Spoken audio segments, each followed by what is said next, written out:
नमस्कार दोस्तों, स्वागत है आपका टॉप ट्रेंडिंग जीके में। रेलवे एनटीपीसी मैथ सीरीज में अभी तक हम 31 सेट कर चुके हैं। सेट नंबर 32 है जो कि 19 जनवरी 2021 को सेकंड शिफ्ट के अंदर हुआ था।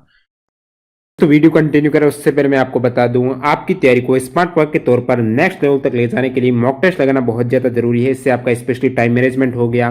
कौन सा सेक्शन वीक है एग्जाम से पहले आपको पता चल रहा है। मॉक टेस्ट के लिए टेस्ट बुक इसलिए बेहतरीन प्लेटफॉर्म है। एक तो आप अनलिमिटेड मॉक टेस्ट लगा सकते हो, सेकंड सभी एग्जाम्स के मॉक टेस्ट आपको एक ही पास के अंतर्गत मिल रहे हैं। इसमें भी यदि आप टीटीजी के कूपन कोड यूज करते हो तो एक्स्ट्रा 30% यानी जो एक वर्ष का 399 का पास है वो आपको 280 रुपए मिलने वाला है।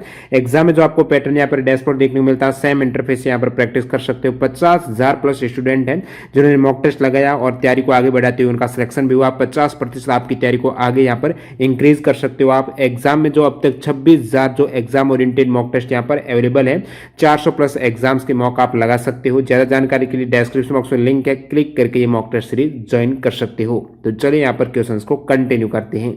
सवाल नंबर 1 कुछ इस प्रकार से दिया गया। यदि दो बेलनों की त्रिज्या 2:3 के अनुपात में तो और उनकी ऊंचाई 5:3 के अनुपात में है तो आयतनों का अनुपात पूछा है। आयतन क्या होता है? किसी बेलन का आयतन होता है πr²h, ये आयतन होता है। अब देखो, यदि अनुपात निकालना है आयतन का तो पाई r1 का और h1, पाई r2 का स्क्वायर h2, ये हो चुका है। यहाँ से देखो पाई से पाई कैंसिल हो जाएगा, हमारे पास बचा है r1 का स्क्वायर h1, r2 का स्क्वायर h2। अब देखो r1 और r2 इनकी वैल्यू रखो।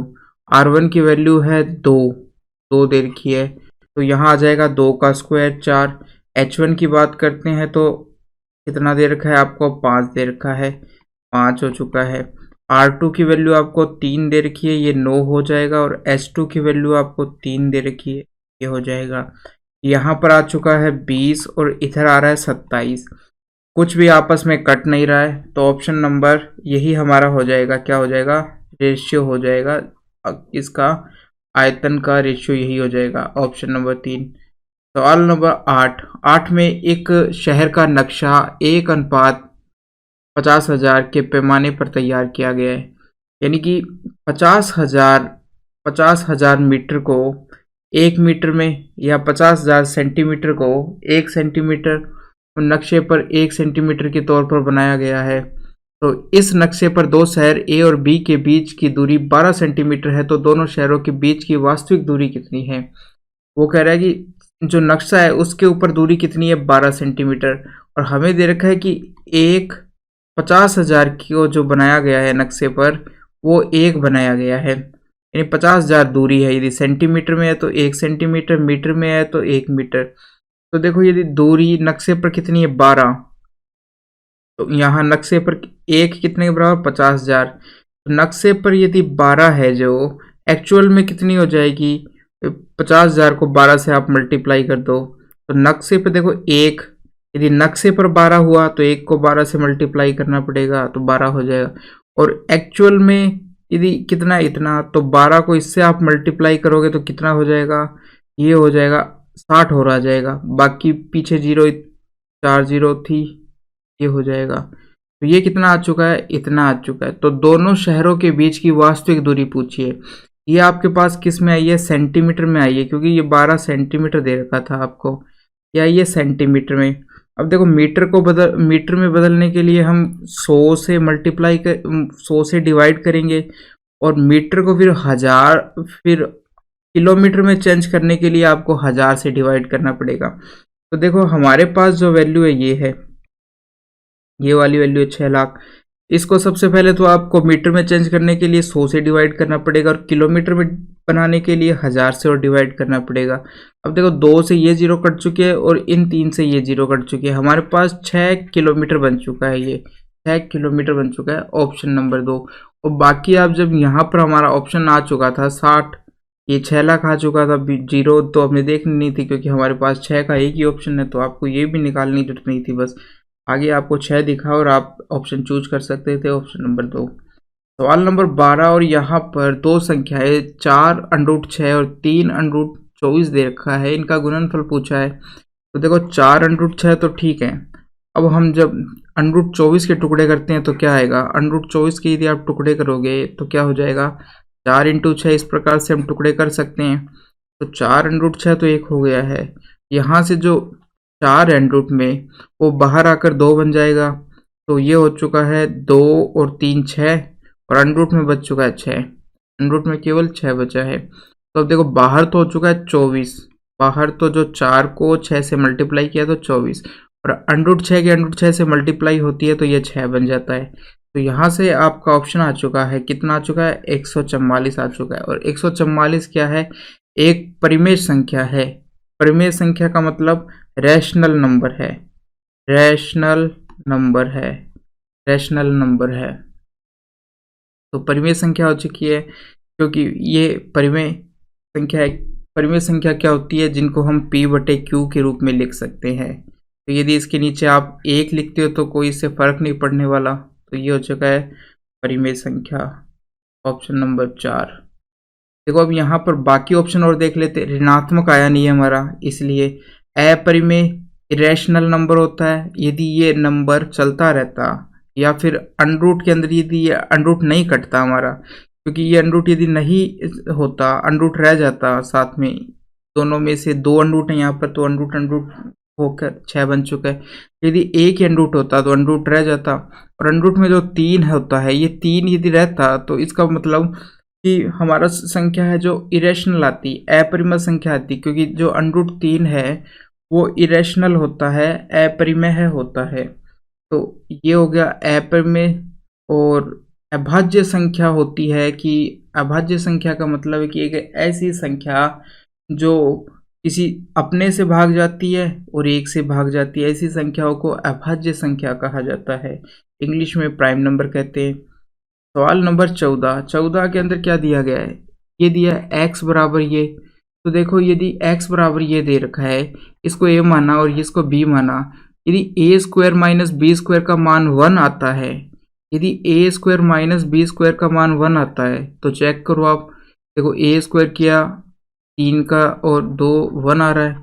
यदि ऐसा हो तो क्या होगा कि x बराबर यदि ये दे रखा है तो 1/x बराबर क्या हो जाएगा, √3, बस यहाँ पर माइनस आ जाएगा। ये तभी होगा जब a² - b² बराबर 1 आता है, यानी कि √3 का स्क्वायर माइनस √2 का स्क्वायर बराबर 1 आता है, तभी ऐसा हो सकता है। यदि ऐसा हो चुका है तो इन दोनों को आप जोड़ोगे तो x + 1/x बराबर कितना आ जाएगा, ये 2√3 आ जाएगा, ये आ चुका है। तो यहाँ से यदि ये आ चुका है और ये हमने k मान लिया है, तो क्या होता है, x² + 1/x² क्या होगा, यदि x + 1/x बराबर k होता है तो ये k² - 2 होता है। तो k का मान हमारे पास कितना है, 2√3, तो इसका स्क्वायर करोगे आप 2 × 3, ये फॉर्मूला होता है इसका। यदि x + 1/x बराबर k दे रखा है तो x² + 1/x² बराबर k² - 2 होता है, ये फॉर्मूला होता है। तो देखो k² का मान कितना आ जाएगा, यहाँ से 4 3 और माइनस में 2 है, तो 12 - 2 हो चुका है 10, ऑप्शन नंबर 4। सवाल नंबर 16 में क्या है, ए किसी कार्य को 25 दिनों में पूरा कर सकता है, बी उसको 20 दिनों में पूरा कर सकता है। वे दोनों मिलकर 5 दिन काम करते हैं, उसके बाद ए काम को छोड़ देता है, बी से इस काम को कितने दिन में करता है, ये पूछा गया है। तो देखो ए करता है 25 दिन में और बी करता है 20 दिन में, यह आ चुका है।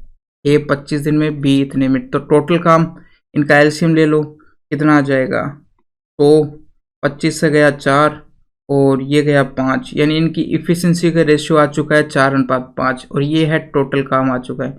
तो देखो इफ़िशियंसी का रेशियो कितना है, 4 और 5, 4, ए बनाता है एक दिन में 4, बी बनाता है 5, तो दोनों मिलकर एक साथ कितनी बनाएंगे, ये 9 बनाएंगे, कितना बनाएंगे, 9। तो देखो टोटल काम है हमारे पास कितना, तो कितने दिन उन्होंने काम किया, 5 दिन काम किया। 5 दिन में कितनी बना देंगे वो, 5 दिन में काम करेंगे जो 5 × 1 दिन में 9 बनाते हैं, तो 45 बना देंगे। रिमेनिंग काम कितना है, शेष कार्य कितना बचा, शेष कार्य बचा 100 - 45, यानी कि 55 काम बचा, 55। अब इस 55 को क्या है कि बी करता है, तो कितना समय लगेगा, तो बी को लगने वाला शेष समय, जो समय लगा उसको कितना लगेगा, 55 बनाएगा और एक दिन में बी 5 बनाता है तो 11 दिन उसको लग जाएंगे। कितना समय लगेगा, 11 दिन लगेंगे उसको शेष कार्य को करने पे। Option number 4। सवाल नंबर 17, निम्न में से किस में शांत दशमलव निरूपण है। शांत दशमलव का मतलब होता है टर्मिनेटिंग डेसिमल्स। शांत दशमलव का मतलब टर्मिनेटिंग डेसिमल्स, यानी कि वो एक जगह पे रुक जाएगा। जैसे संख्या देखो 4.131313, ऐसे यदि चलता रहे, यदि हम भाग देते हैं किसी संख्या में और इस प्रकार से मान चलता रहे, तो इसको कहते हैं कि ये टर्मिनेटिंग नहीं है, नॉन टर्मिनेटिंग है, अशांत है। और यदि कोई संख्या जैसे कहीं पे जाके रुक गई, यहाँ रुक गया, चलो इससे आगे नहीं आ रहा, ये हो चुका है टर्मिनेटिंग दशमलव या शांत दशमलव। तो पूछा है कि इनमें से कौन सी भिन्न है जो शांत दशमलव है। तो यदि नीचे 5 आता है किसी भिन्न में, या 2 आता है, या दोनों आते हैं, तो ऐसी संख्या हमेशा टर्मिनेटिंग होती है, शांत होती है। और यदि नीचे 3 आता है, 7 आता है, तो ऐसी संख्याएं नॉन टर्मिनेटिंग होती है। तो देखते हैं कि 3 और 7 किस में है। तो देखो यहाँ ऑप्शन नंबर 2 में आपको दिखाई दे रहा है नीचे 3 है, तो ये नॉन टर्मिनेटिंग है, नॉन टर्मिनेटिंग है, अशांत हो चुकी है ये तो। और ये इसमें भी 3 है नीचे, क्योंकि 9 में 3 होता है, इसलिए ये भी अशांत हो चुकी है। ये भी आगे से आगे चलता जाएगा, पॉइंट पॉइंट में मान आता जाएगा।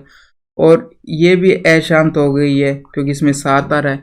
तो हमारा ऑप्शन 1 बचा क्योंकि इसमें नीचे केवल 5 आ रहा है। तो ये हो गई है शांत दशमलव, शांत दशमलव।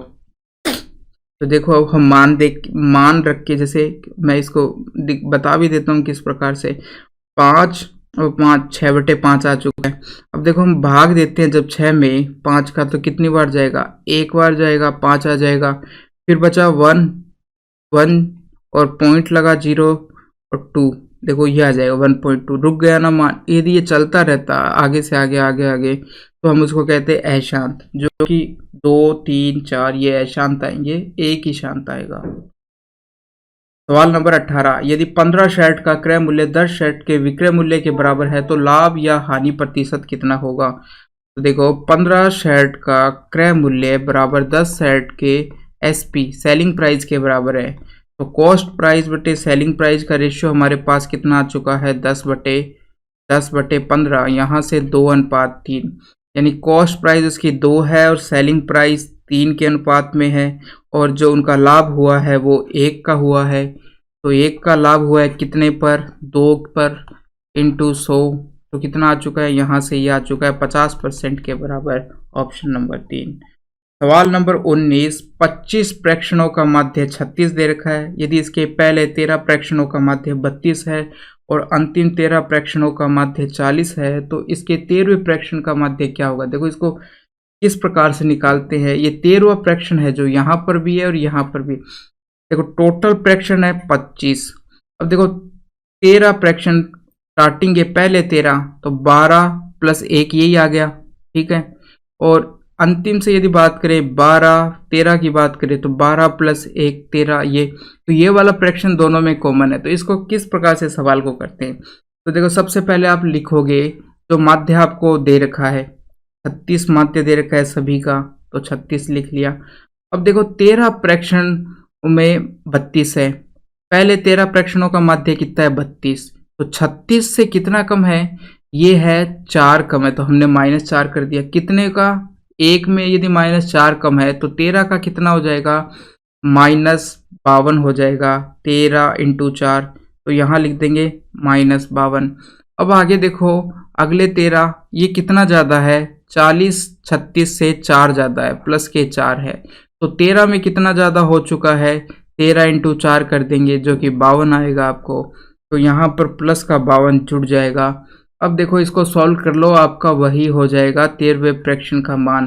तो देखो ये 52 से 52 घट गए, बचा कितना, 36 बचा। तो ऑप्शन नंबर 2 आ जाएगा, हमारा 13वें प्रेक्षण का मान 36 होगा। सवाल नंबर 20, और 20 में देखो इन दोनों का मल्टीप्लिकेशन करने पर मान क्या आता है ये पूछा गया है। तो ये बन चुका है a + b और ये बन चुका है a माइनस बी। इनको यदि करोगे आप a square minus B square हो जाता है। तो देखो √2 का स्क्वायर कितना होता है, 2 होता है, और √3 का स्क्वायर 3 होता है। घटाने पर -1 आएगा, ऑप्शन नंबर 3। सवाल नंबर 21 और 21 में 31/2.5 का दशमलव प्रसार के बाद समाप्त हो जाता है, यानी दशमलव के बाद कितनी संख्याएं आएगी ये पूछा है उसने। तो 31/2.5, अब यदि पॉइंट है नीचे, इसको यानी हमको सॉल्व करना है, तो पॉइंट को मैं ले चुका हूँ ऊपर, तो ऊपर बन जाएगा 10, यदि पॉइंट हमने हटाई है। अब ये तो 5 से 2 बार जाएगा और ये 5 से 5 बार जाएगा।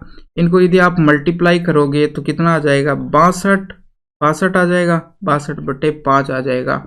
अब देखो किसी भी संख्या में हम यदि 5 का भाग देते हैं तो क्या करेंगे, उसको डबल कर देंगे, 12.4, और पीछे से एक स्थान के बाद पॉइंट लगा देते हैं। देखो इसको सोल्व करने पर ये संख्या आती है 12.4 आएगा। कितनी संख्या आएगी, 12 पॉइंट। तो दशमलव के कितने स्थान के, दशमलव के बाद कितनी संख्याएं, एक ही संख्या है, ये रही 4 है केवल। तो हम कहेंगे कि एक दशमलव स्थान पहला, कि दशमलव के बाद में कितनी संख्या आने के बाद में वो संख्या समाप्त हो जाती है। तो एक संख्या आई और वो समाप्त हो चुका है, तो ऑप्शन नंबर हमारा 1 आ चुका है। सवाल नंबर 30 में एक पेंटिंग यदि 5% की छूट के बाद इतने में बेची जाती है तो पेंटिंग का अंकित मूल्य पूछा है। देखो यदि अंकित मूल्य 100 है, छूट के बाद वो कितना हो गया है, 95 हो चुका है इसका मूल्य। यदि हम इसको सरल करें तो ये कट जाएंगे आपस में 20 और ये हो जाएगा 19, इस प्रकार से। यानी कि 20 की इसके अंकित मूल्य है, तो उसने 5% की छूट के बाद उसको कितने में बेचा है, 19 में बेचा है। तो देखो ये जो दे रखा है आपको, इतने में बेचा है, तो ये किसके बराबर है, 19 के बराबर है। पूछा कि इसका अंकित मूल्य 20 होगा, जो कि, तो यहाँ से आप जब 19 का इसमें भाग दोगे तो कितना आएगा, 2 बार जाएगा, 38 आ जाएगा।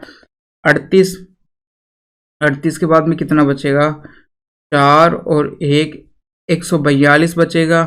7 बार 133 जाएगा, 9 बचेगा, 5 बार 95 में 5 बार चला जाएगा, ये आ जाएगा, इंटू है 20। तो जब इसको 2 से आप मल्टीप्लाई करते हो तो 550 आते हैं, और यहाँ पर एक 0, तो 5500 हो चुके हैं। और 5500 आपको किस ऑप्शन में दिखाई दे रहा है, ऑप्शन नंबर 3। सवाल नंबर 31, और इसके अंदर देखो 169 किसकी वैल्यू होती है, ये 13 का स्क्वायर होता है, ये 7 का स्क्वायर होता है, ये 20 का स्क्वायर होता है। देखो अभी हम दशमलव की बात नहीं कर रहे हैं। तो यहाँ आया 13 आ चुका है, यहाँ पर 7 आ चुका है, और यहाँ पर 20 आ चुका है, ये आ चुका है, ये इस प्रकार से आ चुका है। अब हम दशमलव की बात करते हैं। तो देखो अंडरूट में यदि 2 के बाद दशमलव है, दाईं ओर से 2 स्थानों के बाद दशमलव है, तो बाहर जब आएगा तो केवल एक स्थान के बाद दशमलव रहेगी। तो यहाँ हो जाएगा 1.3। यहाँ पर यदि 2 स्थानों के बाद दशमलव है तो अंडरूट से बाहर आएगा, तो एक स्थान के बाद ये हो जाएगा 0.7, और यहाँ 20 है। इन दोनों को यदि आप जोड़ोगे तो 2.0 यह आ जाएगा, इंटू 20 आ चुका है। अब देखो 2.0 का मतलब 2 ही होता है, इंटू 20 बराबर 40, आंसर नंबर 1। क्वेश्चन नंबर 33, और √2 माइनस √3 का स्क्वायर कितना होगा। तो देखो ये क्या होती है, पहली तो दे रखा है पूर्ण संख्या यानी होल नंबर। दूसरा प्राकृत का मतलब होता है नेचुरल नंबर। अपरिमेय संख्या का मतलब होता है इरेशनल नंबर, और ये हो जाएगा रैशनल नंबर। ये हो चुके हैं परिमेय संख्या और रैशनल। तो पूछा है कि इसमें से कौन सी संख्या है। तो सबसे पहले इसको सॉल्व करना पड़ेगा। स्क्वायर को जब हम खोलेंगे तो यहाँ आएगा 2, और 3 का √3 का स्क्वायर 3 हो जाएगा। फिर एक टर्म्स आएगी -2 इंटू √3 √2, यह आ जाएगा। तो ये तो हो चुका है 5, और इनको करेंगे √6, 2 √6, ये आ जाएगी वैल्यू। तो अब देखो यहाँ पर क्या है कि √6 है, इसके अंदर √3 होता है, √3 इंटू √2 होता है। √3 हमारा क्या होता है कि इरेशनल नंबर होता है, तो √6 भी इरेशनल नंबर होगा, और ये पूरी संख्या भी हमारी क्या बन जाएगी, इरेशनल बन जाएगी। तो यहाँ से ऑप्शन नंबर 3 आ चुका है इस प्रकार से। अब देखो होल नंबर क्या होते हैं, 0 से लेकर अनंत तक जो भी नंबर होते हैं उनको होल नंबर्स कहते हैं। नेचुरल नंबर 1 से स्टार्ट होकर अनंत तक होते हैं, और रैशनल इरेशनल की बात हम कर चुके हैं। सवाल नंबर 36, 5 और 7 के बीच आने वाली परिमेय संख्याओं की संख्या कितनी है? 5 और 7 के बीच परिमेय संख्या यानी रैशनल नंबर की संख्या कितनी है? देखो, रैशनल नंबर का मतलब होता है जिनको हम p बटे क्यू के रूप में लिख सकते हैं, p बटे क्यू के रूप में लिख सकते हैं, उनको हम रैशनल नंबर कहते हैं। तो देखो एक संख्या मैं आपको दिखाता हूँ 5.1, ये रैशनल नंबर है। क्यों? क्योंकि यदि हम इस पॉइंट को हटाएंगे तो नीचे क्या लिख देंगे, 10 लिख देंगे इस प्रकार से। यदि मैं बोलूँ 5.001, ये भी एक रैशनल नंबर है। क्यों? क्योंकि इस पॉइंट को हटाऊंगा तो नीचे 3 जीरो लगा दूंगा इस प्रकार से, तो ये भी p बटे क्यू के रूप में लिख दिए, तो ये भी रैशनल नंबर हो गई। जिन संख्याओं को हम p बटे क्यू के रूप में लिख सकें वो रैशनल नंबर्स होते हैं।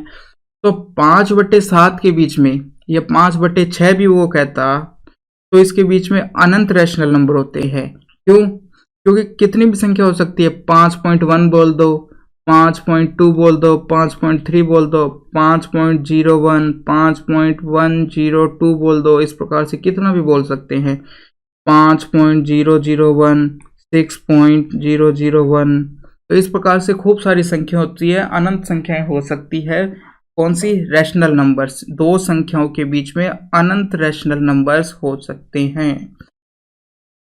सवाल नंबर 38 के अंदर इफ tan टू थीटा बराबर कोट ये है, देखो ये है, हम लिख सकते हैं tan 90 माइनस थीटा को कोट थीटा लिखते हैं इस प्रकार से। अब देखो यहाँ पर तो इसलिए मैं कोट, इसको पूरे को यदि मैं थीटा मानता हूँ, थीटा या x मान लो इसको, तो मैं क्या लिख सकता हूँ tan के रूप में? tan के रूप में हम लिख देंगे tan 90 माइनस इस पूरी संख्या को थीटा प्लस 6 डिग्री, इस प्रकार से लिख देंगे पूरा का पूरा। तो इसको यदि आप सॉल्व करोगे तो कितना आएगा, 90 और ये माइनस का हो जाएगा, यदि ब्रैकेट खुलेगा तो दोनों संख्याओं से माइनस, तो 90 माइनस 6 कितना होगा, 84 हो जाएगा, 84 माइनस थीटा, इस प्रकार से। तो tan टू थीटा बराबर कितना आ चुका है, tan टू थीटा बराबर कितना आ चुका है, ये आ चुका है tan 84 माइनस थीटा। अब देखो यहाँ से 2 थीटा बराबर 84 माइनस थीटा आ चुका है, ये थीटा उधर जाएगा तो जुड़ जाएगा और 3 थीटा हो जाएगा, इधर 84 बच चुका है, तो थीटा बराबर 84/3 आ चुका है। तो 3 दूनी 6 और 3 8 24, तो यहाँ से आपका ऑप्शन नंबर 2 28 आ चुका है, 28 आ चुका है। सवाल नंबर 40, चांद दशमलव हमेशा होता है, टर्मिनेटिंग दशमलव ऑलवेज क्या होता है, ये पूछा गया है। चांद दशमलव का मतलब एक संख्या जो आगे जाके रुक जाए, जैसे ये हो चुका है। अशांत यानी कि वो चलता रहे आगे से आगे, ऐसी संख्या। तो देखो शांत दशमलव ये हो चुका है, पॉइंट को हटाएंगे तो हम नीचे लिख सकते हैं 2 जीरो, तो ये p बटे क्यू रूप बन चुका है, तो यानी कि ये रैशनल नंबर है। तो देखो पूर्णांक संख्या हमेशा शांत दशमलव हमेशा पूर्णांक संख्या हो ऐसा तो नहीं है, क्योंकि यहाँ पर पॉइंट में आपको दिखाई दे रहा है, इंटीजर तो हमेशा नहीं हो सकता। दूसरा है अपरिमेय संख्या। देखो हिंदी में ऑप्शन अलग है और इंग्लिश में अलग है, तो आप है ना नंबर दोनों के अलग अलग दे रखे हैं, तो आप वो चीज़ ध्यान रखना। तो पहली संख्या जो दे रखी है आपको पूर्णांक यानी इंटीजर, वो नहीं हो सकता, क्योंकि पॉइंटों में भी उसका मान हो सकता है। और परिमेय संख्या का मतलब है रैशनल नंबर तो होगा p बटे क्यू, कि हर शांत दशमलव परिमेय संख्या होगी, परिमेय या रैशनल नंबर। पूर्ण वर्ग संख्या या होल नंबर कहें तो ये केवल पूर्ण वर्ग में क्या आते हैं, 0 से लेकर अनंत तक, जबकि जो शांत दशमलव है वो माइनस में भी हो सकते हैं। यदि संख्या हो -1.32 तो फिर इसको क्या कहेंगे, होल नंबर में तो 0 से अनंत के बीच में होते हैं, जबकि ये माइनस में आ चुकी है, तो शांत दशमलव तो माइनस हो सकती है, जबकि पूर्ण नहीं है, इस वजह से ये होल नंबर्स भी नहीं है। फिर बात करते हैं नेचुरल नंबर। नेचुरल नंबर 1 से अनंत तक होते हैं, 1 2 3 ये।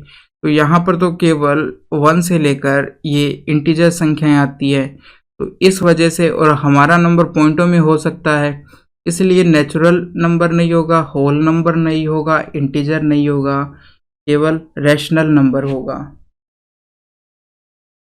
क्वेश्चन नंबर 43, ए अनुपात बी बराबर कितना दे रखा है, 2:3, बी सी बराबर 4:5, तो सी ए पूछा है। ए अनुपात बी बराबर आपको कितना दे रखा है, ए अनुपात बी सी ऐसे लिख दो। फिर 2:3 हो चुका है, बी सी 4:5 हो चुका है। इनकी आप मल्टीप्लीकेशन इस प्रकार से कराओगे, तो 2 को 4 से किया तो 8 आ चुका है, ये 12 आ चुका है, ये 15 आ चुका है। तो सी और ए का अनुपात पूछा है, पहले सी है फिर ए है, तो पहले 15 लिखेंगे फिर 8 लिख देंगे, तो 15:8 आ जाएगा। Option number 2। सवाल नंबर 44, और यहाँ दिया गया है रानी 1 रुपये में 6 की दर से खिलौने खरीदती है, यानी 6 खिलौने 1 रुपये में वो खरीदती है 1 रुपये में, और उन्हें 1 रुपये में 3 की दर से बेच देती है, यानी 3 खिलौने बेचती है 1 रुपये में। ये बेचने का है और ये खरीदने का है। अब हमें नंबर ऑफ क्वांटिटी को बराबर करना है, तो यहाँ पर 6 और यहाँ पर 3 है, तो यदि मैं इसको 2 से मल्टीप्लाई कर देता हूँ तो ये भी 6 बन जाएगा। यदि इसको कर रहे हो तो इधर भी करना पड़ेगा, तो ये तो 6 1 रुपये हो चुका है, और इधर यदि आप करोगे तो कितना बन जाएगा, इधर तो 6 ही रहेगा और इधर 2 रुपये, यानी वो 1 रुपये का सामान 2 रुपये में बेच रही है, तो उसको लाभ कितने का हो रहा है, 1 रुपये का हो रहा है। तो लाभ पूछा है, 1 का लाभ हो रहा है कितने पर, 1 पे ही हो रहा है, क्योंकि 1 में खरीदा है उसने, कॉस्ट प्राइस उसकी 1 है, लाभ 1 का हुआ है, तो 1 और 1 यानी 100% का उसको लाभ हो चुका है। Option number 2। सवाल नंबर 45 में दे रखा है आपको √8 + √18 का मान कितना होगा। √8 को हम क्या लिख सकते हैं, 4√2 लिख सकते हैं, और 18 को कितना लिख सकते हैं, 9 इंटू 2 लिख सकते हैं। अब देखो √4 का मान कितना होता है, 2 आता है, और अंदर √2 बच जाएगा। √9 का मान कितना होता है, 3 होता है, और अंदर √2 बच जाएगा। दोनों को जोड़ोगे तो 5√2 आ जाएगा। Option number 2। सवाल नंबर 46 में आपको ये दे रखा है, तो हम जानते हैं कि यदि आप किसी को साइन 90 - थीटा बराबर करोगे तो कितना आ जाएगा, कोस थीटा आ जाएगा। तो कोस की वैल्यू यदि यहाँ पर 45 है, तो यहाँ हम कितना लिखेंगे, 90 - यदि 55 है तो यहाँ हम 90 - 55, ठीक है। तो साइन 90 - 55 का मान कितना आ चुका है, 45। साइन 45 कोस 55 के बराबर है, ये हो चुका है। तो हम कोस 55 की जगह लिख सकते हैं साइन 45, साइन ये 90 माइनस करोगे 35 आएगा, तो 35 लिख सकते हैं, या साइन 35 की जगह कोस 55 लिख सकते हैं, कुछ भी आप लिख सकते हो, जो भी आपको लिखना है। जैसे 1 माइनस मैं कर देता हूँ कोस को साइन, तो ये हो चुका है साइन 35 का स्क्वायर। साइन 35 का स्क्वायर किसके बराबर आएगा, कोस स्क्वायर 35 के बराबर आ जाएगा। तो 1 माइनस साइन स्क्वायर 35 किसके बराबर होता है, कोस स्क्वायर 35 हो जाएगा। तो कोस स्क्वायर 35 आपको यहाँ पर दिखाई दे रहा है। ऑप्शन नंबर ये। यदि हम बात करें कि मैं इसको यदि कोस में चेंज करता तो क्या होता, कि बाई चांस आपने कोस में चेंज किया, तो 1 माइनस कोस स्क्वायर 55 लिखते आप, और कोस स्क्वायर 55 का मान क्या आता, साइन स्क्वायर 55 आता, साइन स्क्वायर 55। अब देखो साइन स्क्वायर 55 किसी में भी नहीं है, साइन स्क्वायर 35 है 55 नहीं है, इसलिए ये ऑप्शन नहीं होगा। तो या तो आपको इस प्रकार से वापस करना पड़ेगा, यदि आपने ये मान निकाला फिर आपको कोस की वैल्यू रखनी पड़ेगी, नहीं तो फिर आप इसको चेंज कर सकते हो। यहाँ आपको रखना पड़ेगा कि कोस स्क्वायर 90 माइनस 55 वापस से। तो यहाँ से यदि आप सॉल्व करोगे तो क्या बन जाएगा, ये कोस स्क्वायर 55, तो कोस स्क्वायर 35 आ जाएगा। तो इस प्रकार से हो जाएगा। तो ये इस प्रकार से आप कर सकते हो। सवाल नंबर 55 में क्या दिया गया है, x बराबर 5 y बराबर 2 और इसका मान पूछा है। अब देखो यहाँ से हमें देखने पर ये तो दिखाई दे रहा है 2x स्क्वायर का होल स्क्वायर, यहाँ दे रखा है 3y का होल स्क्वायर, और ये आ जाएगा 2 इंटू 2x स्क्वायर 3y। इस प्रकार से इसको तोड़ दिया तो यहाँ से हमें ये पता चला 2x square plus 3y, minus है ना यहाँ पर माइनस, का होल स्क्वायर होगा ये। बस अब आपको यहाँ पर एक्स और वाई के मान रखने हैं। तो जब आपने एक्स का मान रखा यहाँ पर तो 5 5 25 आ जाएगा, माइनस जब यहाँ पर 2 रखोगे तो ये 6 बन जाएगा। ये 50 माइनस 6 आ चुका है, 50 माइनस 6 और पूरे का आपके पास है क्या, स्क्वायर है, स्क्वायर है। ये आ चुका है 44 का स्क्वायर। और अब बस आपको 44 का स्क्वायर पूछा है, कितना होगा, 1936 होता है, 1936, option number 4। Question number 59, 800 metre लंबी ट्रेन है, उसकी स्पीड 120 किलोमीटर प्रति घंटा से चल रही है, तो 1200 मीटर लंबे पुल को पार करने में से कितना समय लगेगा, ये पूछा है। तो देखो पुल को पार करने में जो लगने वाला समय है वो होगा, समय बराबर होगा ट्रेन की चाल, नहीं ट्रेन की लंबाई प्लस पुल की लंबाई बटे क्या आ जाएगा, ट्रेन की चाल आ जाएगा, ये हो जाएगा। तो देखो ट्रेन की जो लंबाई है वो 800 दे रखी है आपको, पुल की लंबाई 1200 दे रखी है। अब चाल है जो किलोमीटर प्रति घंटे में दे रखी है, तो इसको मीटर प्रति सेकंड में बनाने के लिए इसको 5/18 से मल्टीप्लाई कर दिया। यदि आप इसको सॉल्व करोगे तो 100/3 मीटर प्रति सेकंड आ जाएगा। तो देखो नीचे आ चुका है 100/3 आ चुका है। यदि आप इसको सॉल्व करोगे तो जोड़ने पे ऊपर 2000 आएगा, नीचे 100 आएगा और ये 3 ऊपर चला जाएगा। 00 से 00 कट चुकी है, मान आया 60 सेकंड। 60 सेकंड मिनट में चेंज करोगे तो 1 मिनट बन जाएगा। ऑप्शन नंबर 1 हो जाएगा हमारा।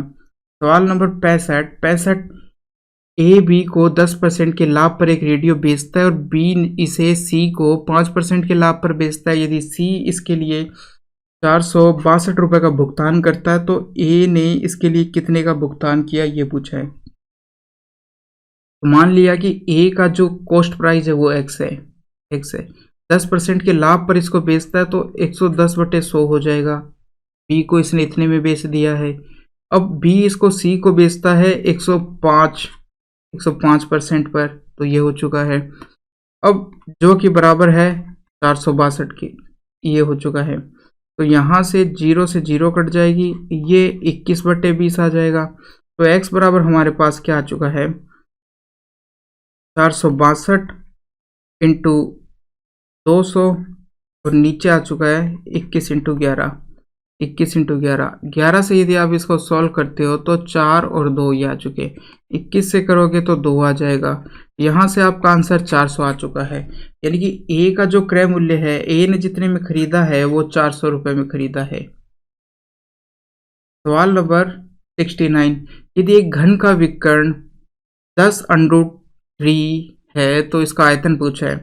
तो भुजा और घन के विकर्ण में क्या संबंध होता है, यदि भुजा a है तो घन का विकर्ण a√3 होता है, ये है। तो देखो यहाँ पर √3 तो है ही है, यदि 10√3 है ये विकर्ण तो भुजा कितनी हो जाएगी, 10 हो जाएगी। तो यहाँ से आयतन क्या होता है, भुजा का क्यूब होता है, a³ जो कि आपको क्या हो जाएगा 10 का क्यूब, तो ये 3 0 लग जाएगी, 1000। Option number 3। सवाल नंबर 71, एक टैंक में ए और बी 2 प्रवेश नलिकाएं हैं जो इसे क्रमशः 12 घंटे और 16 घंटे में भर सकती है। एक निकास नलिका है सी की, यानी कि बाहर निकालने वाला पाइप है जो इसे 8 घंटे में पूरा खाली कर देता है। तो टैंक खाली होने पर सभी तीनों नलिकाएं एक साथ खोली जाती है, तो टैंक को भरने में कितना समय लगेगा, ये पूछा है। तो देखो ए है, बी है और सी है, ये 12 घंटे में भरता है, ये 16 घंटे में भरता है, ये 8 घंटे में खाली कर देता है। तो यहाँ से इनका एलसीएम कितना आएगा 48, 12 4 बार, ये कितने बार जाएगा कि 3 बार, और यहाँ आ चुका है 6 खाली करते तो माइनस लगा दिया। यानी टैंक की टोटल कैपेसिटी कितनी है 48 है। ये तो टैंक की क्या हो गई, कैपेसिटी हो गई इस प्रकार से। और वो भरता 1 घंटे में कितना है, ए भरेगा 4 भाग और बी भरेगा 3 भाग और सी खाली कर देगा 6 भाग। तो यदि हम तीनों को एक साथ खोलें तो 1 घंटे में कितना भरेगा, 7 और -6 बराबर, यानी कि 1, ये तो जुड़ जाएंगे और यहाँ घटाया जाएगा तो 1 आ जाएगा। यानी कि एक 48 में से केवल एक ही भाग भरा जाएगा 1 घंटे के अंदर। तो टैंक को भरने में कितना समय लगेगा? समय लगेगा टोटल कैपेसिटी बटे 1 घंटे में लगने वाला समय। तो टोटल समय कितना हो जाएगा? 48 हो जाएगा। 48 घंटे चल रहे थे तो 48 घंटे हो जाएगा। Option number 3। सवाल नंबर 78, निम्न में से कौन सा द्विघात समीकरण नहीं है?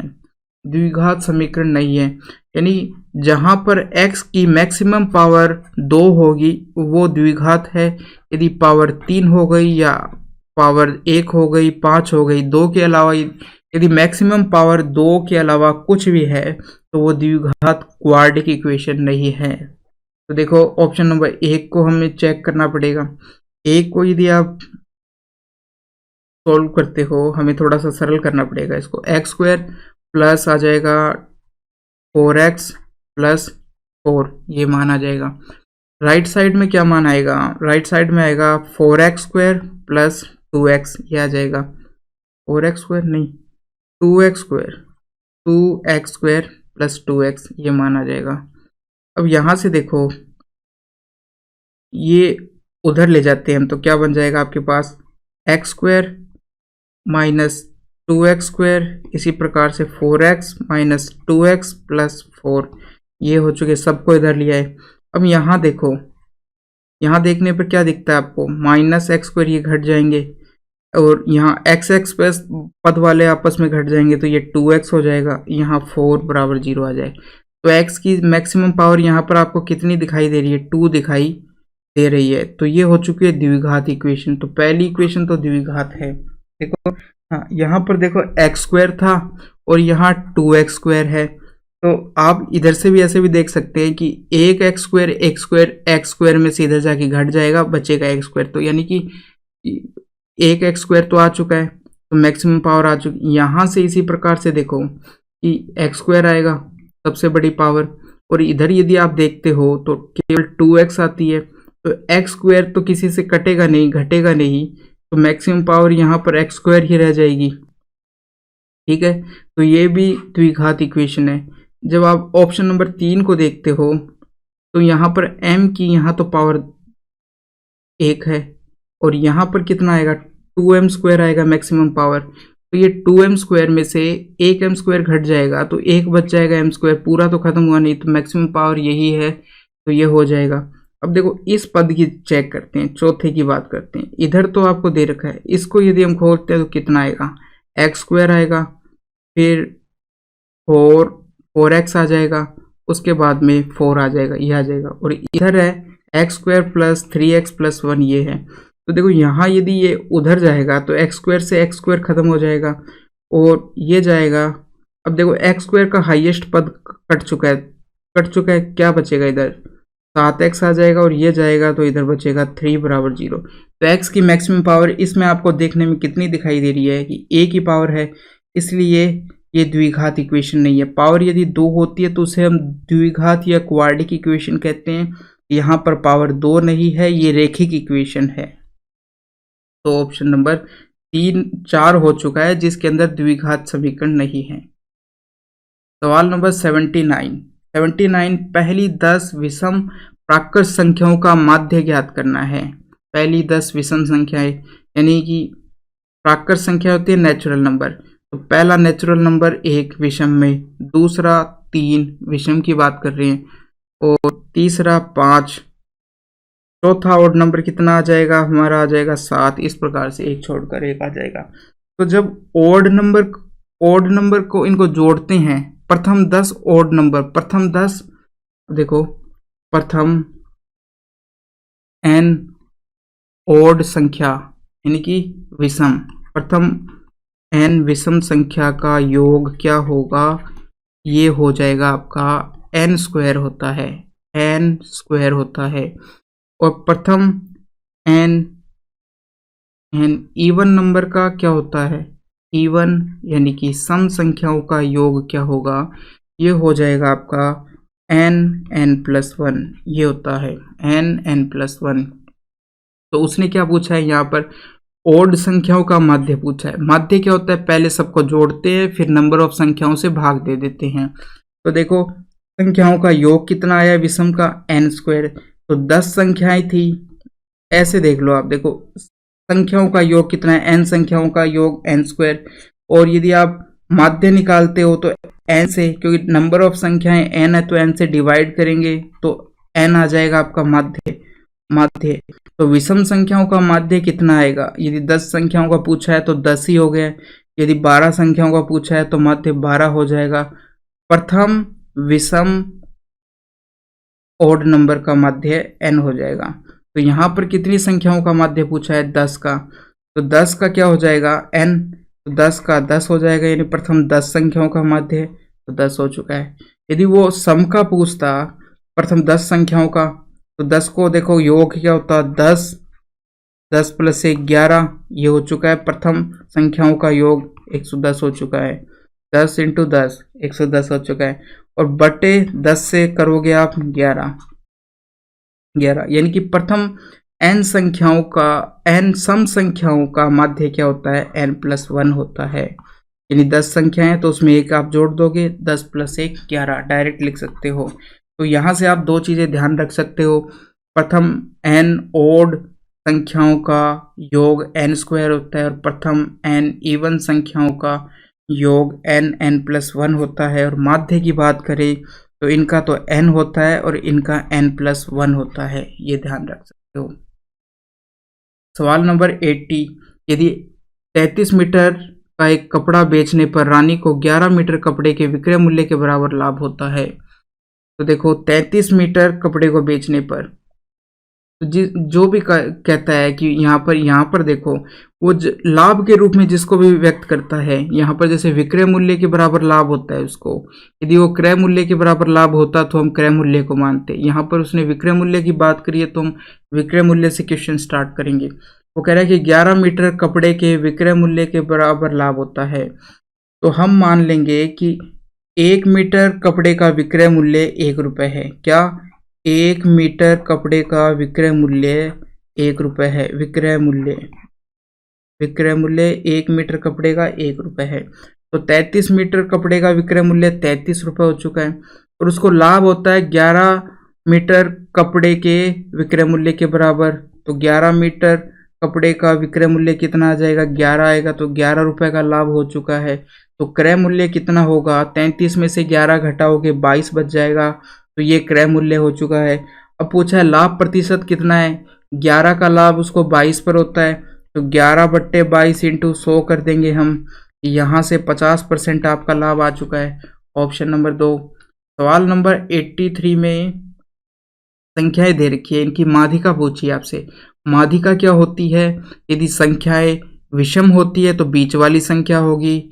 यदि विषम होती है, विषम को इंग्लिश के अंदर क्या कहेंगे? ओड कहेंगे। विषम या ओड, सम या इवन। तो विषम होती है तो क्या होता है? बीच वाली संख्या। और यदि इवन नंबर या सम संख्या होती है तो बीच वाली दो संख्याओं को, दोनों को जोड़कर 2 से डिवाइड कर देंगे। तो देखो यहाँ नंबर ऑफ संख्या ज्ञात करो, 1 2 4 6 2 8 और 1 9। तो बीच वाली जो संख्या होगी वही होगी। अब इनको सबसे पहले आपको नंबर से जचाना पड़ेगा। पहला नंबर 3 आ चुका है, फिर 4 4, फिर 5, फिर 6, फिर 7 7 7 और फिर 12। तो ये हो चुका है 3 और 3 6 और 3 9, ये हो चुका है। तो देखो बीच वाला नंबर क्या होगा? 9 संख्या है, तो 9 संख्याओं का n+1/2, 9 में 1 जोड़ा 10, 10/2 5, तो पांचवी संख्या हो जाएगी 3 और 1 4 1 5। मिडल वाली संख्या कितनी है? 6 है, तो 6 हमारा क्या हो चुका है? माध्यिका हो चुका है। इस प्रकार से जो बीच वाली संख्या होती है वो माध्यिका होती है। बीच वाला नंबर क्या होता है? ओड के अंदर होता है n।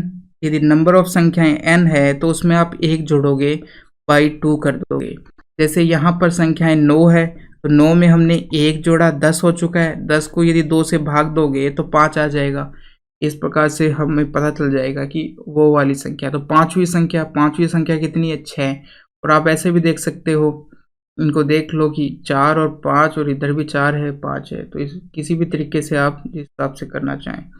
सवाल नंबर 85, 100 प्रेक्षणों का माध्य कितना है? 50, यानी 100 संख्याओं का माध्य 50 दे रखा है।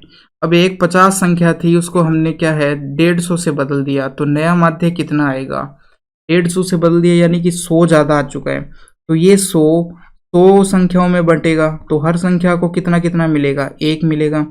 तो हमारा माध्य कितना हो जाएगा, 1 बढ़ जाएगा। पहले 50 था, अब 51 हो जाएगा। नंबर 90, इसमें क्या दिया गया आपको, x प्लस वाई बराबर आपको 10 दिया गया है। और यहाँ पर इसको यदि आप सॉल्व करते हो, देखो y बराबर x माइनस 2 दे रखा है। यदि मैं y को उधर ले जाता हूँ, 2 को इधर ले आता हूँ, तो x माइनस वाई बराबर कितना हो चुका है, हमारा 2 हो चुका है। x माइनस वाई बराबर कितना हो चुका है, 2। अब दोनों को जोड़ने पर 2 से भाग दोगे तो x का मान आ जाएगा। दोनों को घटाकर 2 का भाग दोगे तो y का मान आ जाएगा। तो दोनों को जोड़ो 12, 12/2 6, और दोनों को घटाओ 8, 8/2 4, y का मान आ चुका है। तो अब देखो x तो क्या है, राशि हमारी a के बराबर, वो कह रहा है कि राशि a x के बराबर है, यानी ये तो x हो गई और ये b के बराबर है। तो हमारे पास आ चुका है a 6 है और b 4 है। तो दोनों राशियां क्या बराबर है, नहीं, एक 6 और एक 4 है। निर्धारित करना असंभव है, नहीं निर्धारित कर सकते। राशि b बड़ी है, राशि b बड़ी नहीं है, छोटी है। राशि a बड़ी है, यस राशि a बड़ी है। तो ऑप्शन नंबर 4 हो जाएगा। सवाल नंबर 91 में क्या कहा गया है, इन 8 ईयर्स, 8 सालों के अंदर। ये सवाल देखो हिंदी में नहीं मिला मुझे, इसलिए केवल इंग्लिश में आपको मिलेगा। इन 8 सालों के अंदर Subhash will be 3 times as old as he is now. ये 8 सालों के अंदर सुभाष विल बी 3 टाइम्स, यदि आज जितना है 8 सालों के बाद वो उसकी एज उसकी 3 गुना होगी। यानी आज x है तो 8 सालों के बाद उसकी एज 3x हो जाएगी। ये कह रहा है कितने सालों में, 8 सालों में। ठीक है, 8 सालों के अंदर उसकी एज कितनी हो चुकी है, 3x हो चुकी है। बढ़ी कितनी है, 2x बढ़ गई है। कितनी बढ़ गई, 2x, यानी 2x कितने के बराबर है, 8 के बराबर है। After how many years will Subhash be 5 times as old as he is. यानी कि उसकी 5 टाइम्स, आज की उम्र की 5 गुना उम्र कब होगी, ये पूछा है। 5 गुना कब होगी, तो 5 गुना हो रही है यहाँ पर, कितना बढ़ा, 2x। यदि हम इसको देखें, इनका अंतर कितना रहा है, 3x में से 5x घटाएंगे 2x। 2x कितने के बराबर है, 8 के बराबर है। यानी 8 साल बाद तो इतनी होती है, और 8 जोड़ दो तो 5x हो जाती है। तो यहाँ से आपका आंसर आ जाएगा 16, यानी 16 साल के बाद उसकी उम्र अभी की उम्र की 5 गुना हो जाएगी, ये पूछा गया है। तो ये साल हो जाएंगे टोटल कितने, 16 सालों बाद। अब सवाल नंबर 97। साक्षी ने अपनी 15 दिन की इंटर्नशिप के दौरान फ्रंट डेस्क पर नीचे दी गई संख्या में ग्राहकों को सेवा प्रदान की। ठीक है, अब क्या पूछा है उसने, ऊपर दिए गए आंकड़ों के बहुलक और माध्यिका का औसत याद कीजिए। बहुलक और सबसे पहले आपको बहुलक निकालना पड़ेगा, माध्यिका निकालनी पड़ेगी, दोनों को जोड़कर उनका औसत निकालना पड़ेगा। तो देखो बहुलक तो वो संख्या होती है जो सबसे ज़्यादा बार आती है, और माध्यिका वो नंबर होता है जो एकदम बीच में आता है। तो देखो पहले तो नंबर ऑफ संख्याएं 15 दिन, यानी 15 संख्याएं हैं तो विषम नंबर है, तो बीच वाली संख्या होगी कि कौन से नंबर की संख्या होगी, तो 15 + 1/2, n + 1/2 होती है ना। 15 और एक 16/2, यानी 8वीं संख्या होगी। तो अब देखो स्टार्टिंग से हमें लिखना स्टार्ट करना पड़ेगा, इनको क्रम से जजाना पड़ेगा। सबसे छोटी संख्या 6 है, 1। उसके बाद में 6 के बाद में देखो कौन सा नंबर आता है, नंबर 12, फिर आएगा 13, फिर 12 आएगा, फिर 13 आएगा। 3 संख्याएं हो गई है। उसके बाद में आपको क्या दिखाई दे रहा है, 16 एक बार और 16 2 बार, 16 16 5 नंबर हो गए। फिर 17 एक बार, 2 बार, 3 बार, 4 बार, 4 बार 17 है। 1 2 3 4, 4 बार ये। तो देखो आगे हमको जचाने की जरूरत नहीं है, क्योंकि यहाँ शायद तक 8 हो चुकी है। 3 और 3 6 7 8, 8वां नंबर, 8वां नंबर हो चुका है, यानी मिडल नंबर हमारे पास आ चुका है, जो कि कितना है, 17। तो ये तो हो चुकी है आपकी माध्यिका। अब यहाँ पर जब आप देखते हो तो सबसे ज़्यादा नंबर आपको 17 ही दिखाई देगा, जो कि 4 बार आया है। तो हमारा बहुलक भी 17 हो चुका है।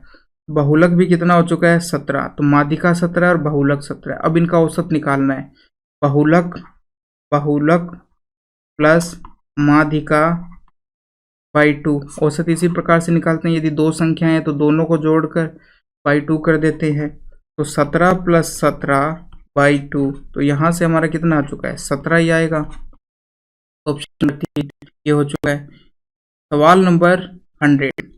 किसी टीम में 8/15 सदस्य लड़कियां, कहने का मतलब टोटल यदि 15 सदस्य है तो 8 कितनी है? लड़कियां हैं। तो लड़के कितने हो गए? 7, यानी लड़के 7 है और लड़कियां 8 है। हमारे पास एक रेशियो आ चुका है, क्योंकि जो नीचे होता है वो टोटल को दर्शाता है। तो 7 और 8 आ चुका है। तो उस टीम में लड़कों की संख्या और लड़कियों की संख्या का अनुपात पूछा है, तो 7:8 हो जाएगा। ऑप्शन नंबर 1 हो जाएगा। ये हो चुका है, 7:8 हो चुका है। तो यहाँ आज का हमारा पेपर हो चुका है समाप्त। तो दोस्तों, ये पेपर आपको कैसा लगा ये जरूर बताना कमेंट के अंदर।